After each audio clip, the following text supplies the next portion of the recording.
It's my feel-good breakfast show. Welcome back to your Feel Good Breakfast Show. Expresso here on SABC3. We are still discussing the coronavirus in South Africa with medical doctor and public health medicine specialist, Dr. Kerrin Begg. The news of the coronavirus vaccine coming to South Africa has sparked a lot of concern about the side effects of being vaccinated. But Dr. Kerrin Begg explains what you need to know about the coronavirus vaccine. So please send through your questions on our Facebook page, and she will answer some of them a little later on the show. Yeah, you can also give us a call, 021 110 552. We'll answer those calls. Can I be the first to say that side effects versus death? Take the vaccine. Take the vaccine. We know that healthcare workers are the first in line to get the vaccine. When are we going to see the vaccine arrive, and which vaccine do you foresee it being? I know these are quite complicated questions, and we're relying on a lot of things falling into place for this to happen. How is the rollout going to work? So, as the President and the Health Minister announced, we've got 3 phases that we're looking at in the country and prioritising. So remember that the idea of vaccination is ultimately to reduce numbers of infections going around. But initially, actually, what we're really wanting to do is protect our health services. So the whole reason for the booze ban, the whole reason for making sure that we have curfews, etc., is to reduce the way in which people carry to each other, and so we're reducing for the health services. So right now, phase 1 of the vaccines is going to be for healthcare workers. So those healthcare workers putting their lives on the line to treat COVID, many of them are falling ill. We've just had an absolutely awful news yesterday of a young registrar who's just completed his surgical training, who has 2 young children and a wife who just passed away yesterday from COVID. Those are the kind of people we want to be protecting. So that will be the first rollout. We know that it's coming towards the end of January, beginning of February, so soon, very soon. We are making plans. We have lists of healthcare workers and their risk categories, and we're hoping that every single healthcare worker, and that includes doctors, nurses, porters, receptionists, in the front line, no. Everybody on the front line. Will you need 2 vaccinations to make it work? So remember that most of the current vaccinations that have been through trials are 2-dose vaccinations. So they require 1 dose followed by another booster dose to get to prime the immune system to build those antibodies. But there's some very encouraging news coming out of the Johnson & Johnson vaccine, which is a single dose. And obviously for us, from a pragmatic point of view in our country, a single dose would be fantastic. Yeah. I know I've seen a lot of fake news on social media about the vaccine and the side effects of it, but what do we know as South Africa about the new vaccine and the positive effects of it? So what the vaccines do, there are two main types. So let's just give an example. So this is an example of what the virus looks like. It has little coronavirus, so it's a crown, all right, and it has little spikes on it. So this is little spikes, and these spikes are the proteins. And what essentially happens is that our normal immunity is that antibodies, so this is minuscule. Remember, your cell, this goes into your cell. It can't do anything on its own. It has to go into your cell. Hijack a cell, yeah. Yeah, so the cell is even bigger than this, all right? This is a virus that goes into your cell, so it's absolutely minuscule. These spike proteins are the ones that attach onto your cell membrane and get into your cell to then replicate. So it uses our own bodies to replicate itself to then cause infection.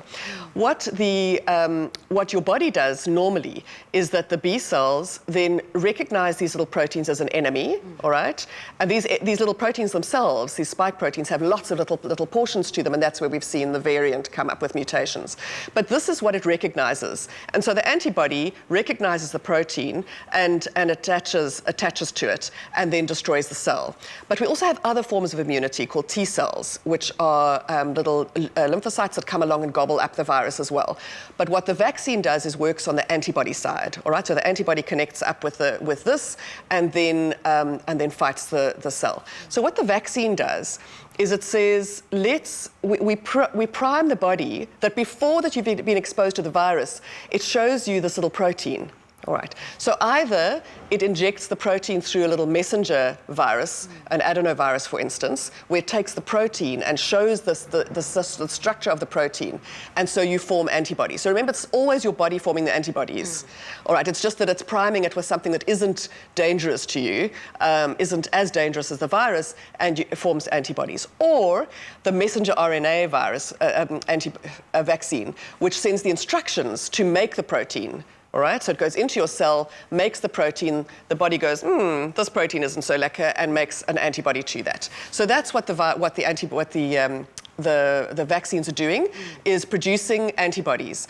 The one thing which is why we've seen the kinds of infections that we've seen now, is that if you have mild disease, your antibody response is not that strong. So in fact, we know that those who've been sickest and recovered have a much better immune response to a subsequent infection. Okay. So certainly those 4,000 cases with reinfection have not necessarily been those who've been the sickest. So what the vaccine does is give you a strong antibody response, so that if you do have the virus coming into your body, that it then fights that very quickly.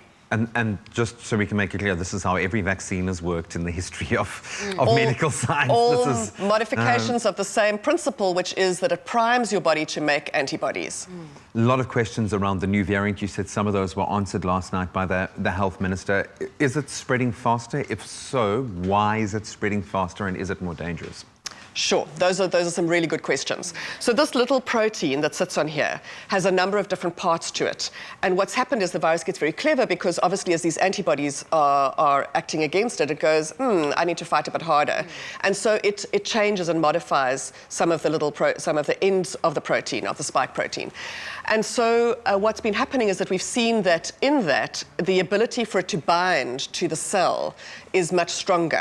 So obviously it comes across the edge of the wall of the cell, and sometimes it binds and sometimes it doesn't. What the variant is able to do, the 501Y V2 variant, allows it to bind stronger. So that's the one thing. The second part of it we know is that it seems to, because of course the antibody is recognizing the spike protein, is that it's also hiding a little bit, so that the same antibodies that were formed before, it can escape. So what we have seen is that its transmissibility is much higher, in fact up to 50% higher, which is why we've seen, since this particular variant is the predominant variant in South Africa at the moment, is that the rate of cases increasing is so much higher. So that's the one part of it. And the second part of it is that we think that it's less, that our immunity is less to it, and which is why we are seeing that. But is it more severe?